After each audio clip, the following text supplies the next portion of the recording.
of the day. It's a proud moment for LPS as we welcome one of our own alumni, Shri Aditya Hriday of LPS Sector I, who has secured All India rank 154 in the UPSC Service Examination. The alumnus of LPS Sector I from Singh Foundation has brought immense pride to our school. A heartiest congratulations to you, sir, for cracking the UPSC Service Examination. Thank you. Thanks a lot. We would like to ask you some questions about your UPSC journey. My first question for you is, what was the most memorable memory of your school days at LPS? Class 9th or 10th, I don't exactly recall in which class, but there was an exam in school.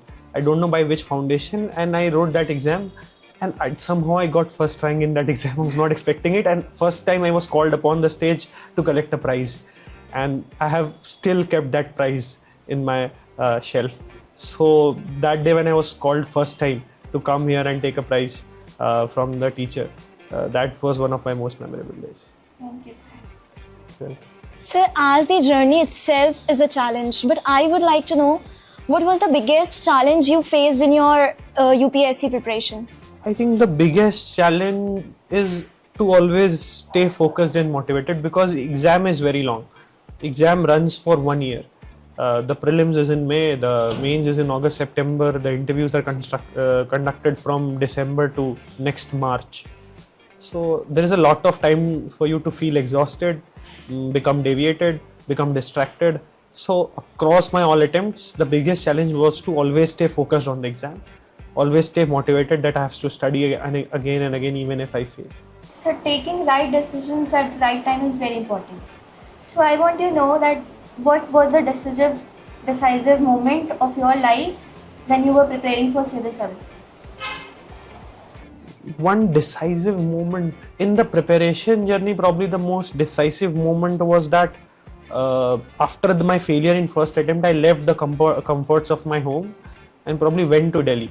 I did not take any specific coaching, but just went there just to get me focused, stay at one place, study for an entire day, and probably to leave the comfort of my home and go to some other place to study. That was one important moment, and I got selected in that second attempt, which motivated me to improve further, and then I got selected again 2 times. So yes, leaving the comfort zone of my home, going to outside place, that was one of the important decisions.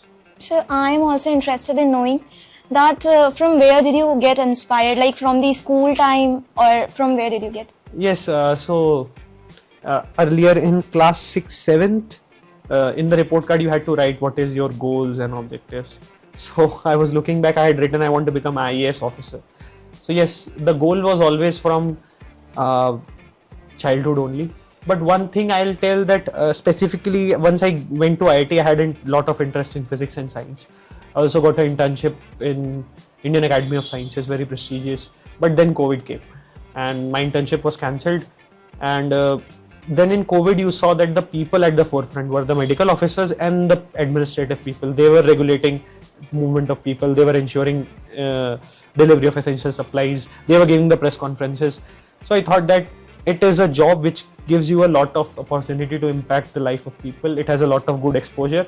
And as you know, the type of society we grow up in, civil services has a lot of respect and prestige.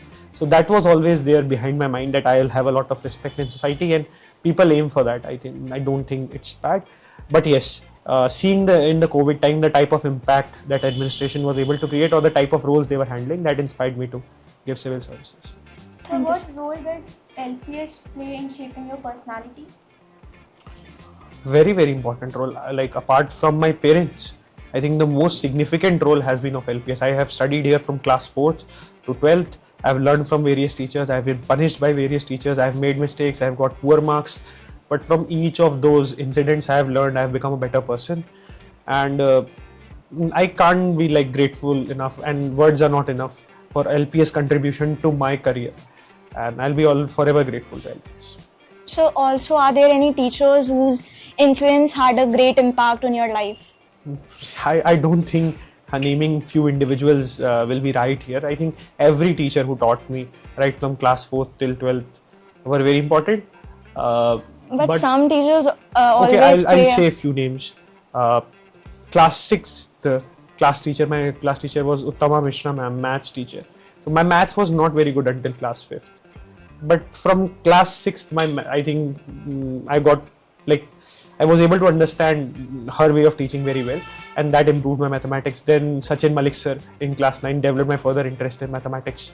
And also in class 7th, she only taught for 1 year.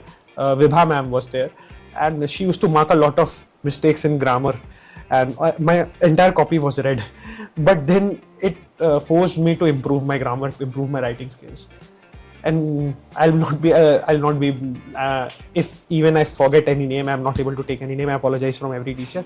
And if today's students want to join the civil services, what will be your advice for them to do it from now on? I won't say that aspire, you can have a goal, but don't start the burden of preparation, or don't take the burden of preparation from school. You have a very important phase of life, which is the college life, and the UPSC guideline says you have to be a graduate. So you first do your college very well, study your subjects there, interact with your friends, interact with the faculty there, take part in a lot of activities, organize fests, explore your hobbies, and then probably when you are about to complete your college, then start preparation of UPSC, because UPSC preparation is very taxing. You cannot let that affect your college life and your development of your personality and life in general. So I won't say that you can start UPSC preparation from now on. Just take some interest in global affairs, read newspaper, read good books. Also, many people find it difficult to manage their time. How did you do that? Yeah, so one of my senior told me very important thing, that the most important thing, no person has lack of time. Every person has different priorities. So focus on what your priorities are. So based on your priorities, try to manage your time. If your priority is study, suppose there is an exam tomorrow, number one priority is preparing for that exam. So when you go back to home, prepare for that exam. If say you have a trip to Himalayas tomorrow, trek. So what is your priority? The priority is preparing for that. Go pack your bags, take your medicines, meet your parents and leave. So just maintain the right priorities, and priorities should be dictated by long-term goals. Not short-term is also important, but not only short-term. So if my priority is enjoying summer vacations and I'm just playing entire day, watching videos, watching movies, that is a short-term priority allocation. When summer vacation get over, I have to complete my homework, probably do some studies. So always think about short-term and long-term goals, and then get the right priorities. Allocate time according to it. You will be able to time manage it. Sir, also today's world is full of distractions. So how did you manage with your studies amid social media or other distractions?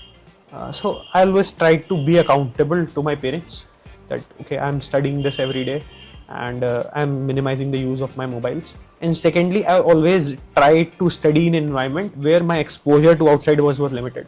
So college also, and here also, when I came back to home, I used to study in libraries. I don't recommend everyone, but that helped me increase my focus. I used to go to library, spend 6-7 hours there and study, because then the people around you studying also motivate you. So that way I was able to. And thirdly, I did not join very addictive kind of social media like Instagram, Snapchat. Mainly WhatsApp I used for messaging and talking to my friends, and some kind of Twitter for updates, but not a very extensive use of social media. And at times also used, whenever I thought that my attention was decreasing, I used forest apps, Pomodoro techniques, just to use technology to optimize my productivity. We always talk about the success only, but how did you deal with the failure or the disappointment in your life you have faced? So whenever you encounter failure, the first thing you do is acceptance. You accept that okay, something went wrong on my side, or this is a nature of life. First mistake people make is that they do not accept failures. Why it only happened to me? It is because of luck.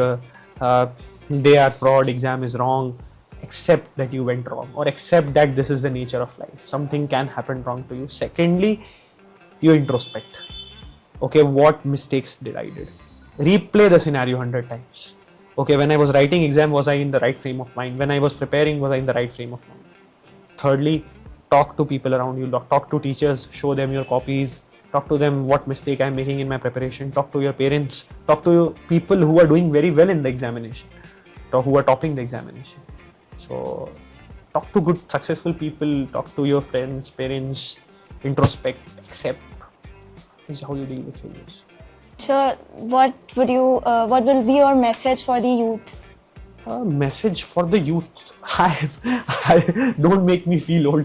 I think I am also young, but I'll say that be clear about what you want to do in life.